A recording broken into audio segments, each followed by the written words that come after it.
Saya ingat ada satu perempuan, dia sangat tercinta di hadapan suaminya gitu. Suaminya nganggap dia sebagai salah satu, ya ini bidadari gitu. Terus di hadapan anak-anaknya, keluarganya, semua sayang banget gitu sama dia. Dia diwawancara, pakai bahasa Arab ya ini ya, orang Arab. Dia diwawancara, gimana caranya dia bisa menjadi kayak teladan gitu buat perempuan gitu kan. Gimana caranya dia bisa sampai suaminya tuh pokoknya jatuh cintanya banget sama dia gitu. Gimana ceritanya sih kok bisa begitu gitu. Akhirnya si perempuan tersebut diwawancara gitu. Dia jawabin pertanyaannya. Ditanya kayak gini nih salah satu pertanyaannya. Saya ngerasa saya dapat pelajaran, makanya saya sampaikan nih sama teman-teman. Ya mudah-mudahan teman-teman juga bisa dapat pelajaran gitu. Dia ditanya gitu, suami kamu pernah marah nggak? Pernah, dia bilang dulu masih awal-awal nikah lebih sering. Sekarang udah nenek-nenek ya, masih udah kayak umurnya 60-an tahun ke atas gitu. Dia bilang dulu lebih sering, sekarang jarang, tapi pernah suami saya pernah marah. Dia bilang gimana kalau suami kamu marah? Ya, saya dengerin.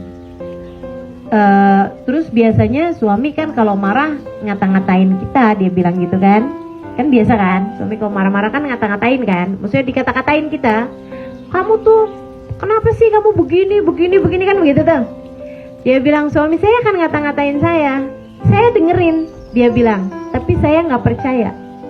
Ini aneh nih. Dia bilang, kalau suami saya lagi ngomel-ngomel, kalau suami saya lagi marah, saya akan dengerin.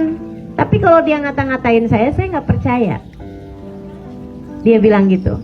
Jadi saya dengerin aja sampai suami saya selesai. Maksudnya sampai dia selesai marahnya. Kalau udah selesai marahnya, saya akan pergi. Mana katanya gitu kan, katanya siang wartawannya. Dia bilang, kata reporternya, dia bilang saya akan pergi ke dapur. Bukan buat ngasah pisau ya. Dia bilang saya akan bikinin dia teh manis, maksudnya minuman yang dia suka. Dia bilang saya akan bikinin makanan cemilan yang dia suka, maksudnya pisang goreng lah apa gitu.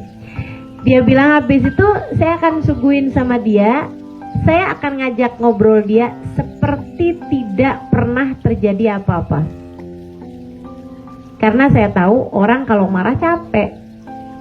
Jadi saya suguhin minuman, saya suguhin makan. Dia bilang biasanya abisnya dia makan, abisnya dia minum, saya cerita-cerita macam-macam. Dia akan bilang sama saya, maafin saya ya. Kan emang gitu kan? Iya. Dia akan bilang gitu, maafin saya ya. Dibilang kayak gitu. Terus kamu jawab apa? Saya jawab iya.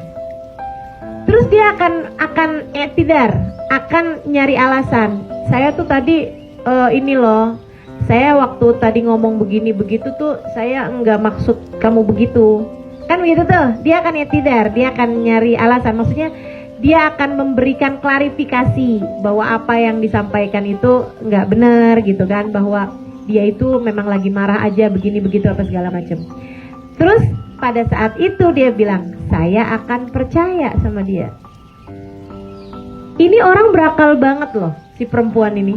Jadi dia bilang, sampai si pewawancara itu nanya, kenapa di saat suami kamu lagi marah-marah itu kamu gak percaya sama omongan dia? Kenapa yang di saat dia lagi tidar, lagi maksudnya lagi klarifikasi gitu kan, lagi bilang, saya tuh sebenarnya tadi saya bilang, saya udah gak cinta lagi sama kamu. Kan waktu yang kalau lagi marah kan biasanya ngomong kayak gitu tuh. Dia bilang saya gak percaya, tapi pas suaminya udah tenang, udah makan, udah minum, udah reda kemarahannya, kan dia akan bilang, saya tadi tuh nggak beneran loh, saya tuh sebenarnya masih sayang sama kamu, kan begitu tuh, gitu kan? Saya justru percaya, gitu. Dia bilang, kenapa kamu bisa nggak percaya waktu dia marah dan kamu bisa percaya waktu dia udah nggak marah? Dia bilang, karena saya tahu Nabi Muhammad bilang orang kalau lagi marah hatinya dimain-mainkan sama setan. Saya kalau percaya waktu dia marah, artinya saya lebih percaya sama setan daripada percaya sama dia. Saya lebih percayaan sama dia kok daripada sama setan. Berakal nih orang. Jadi kalau suamimu lagi ngomel-ngomel, yaudah biarin aja.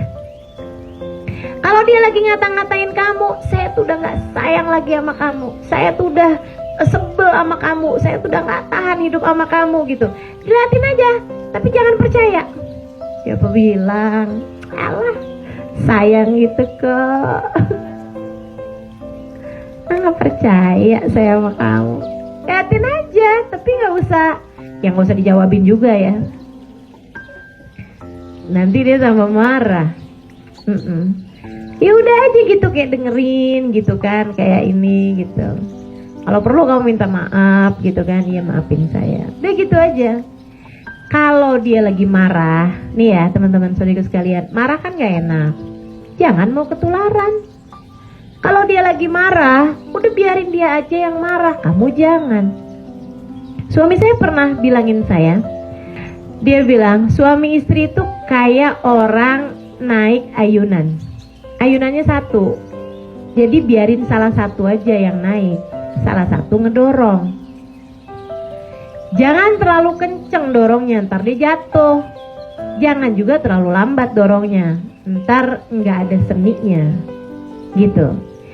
Jadi kadang-kadang saya kalau ngelihat suami saya lagi marah-marah, oh ini dia lagi ada di atas ayunan.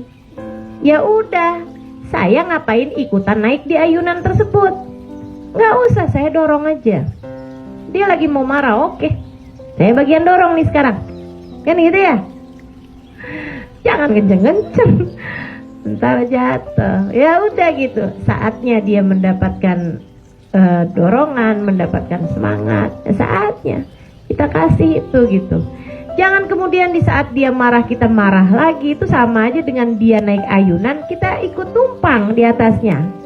Kagak ada yang dorong, jatuh berduaan kita di situ gitu. Jadi seperti itu.